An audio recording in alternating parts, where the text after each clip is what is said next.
No Place Like Home by Barbara Samuel. From the Amtrak dining car lunch menu. Santa Maria cheese enchiladas, $6.50.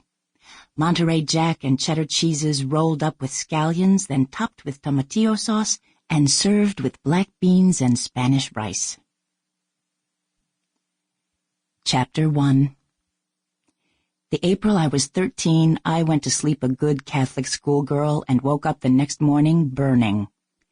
The transition was like the flip of a coin and made me as dizzy as an airborne dime.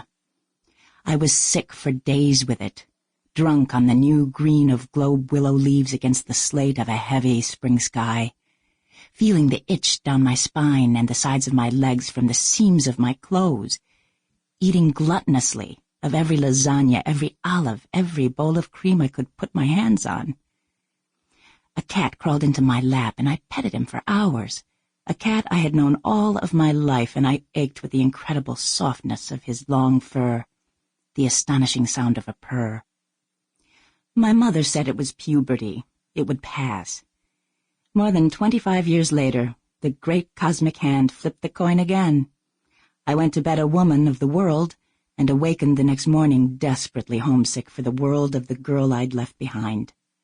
I turned over in my bed, a futon shoved against the wall of the living room of my Greenwich Village apartment, and remembered, suddenly, what it was like to awaken to complete morning silence. Not a plane or a taxi or a clatter in the street, only the voices of birds or the purr of a cat.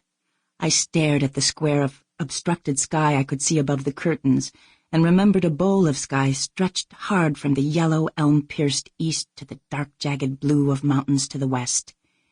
It seemed I could smell sage and rain, dust and onions, lasagna and perfume all at once, mingling like a siren song.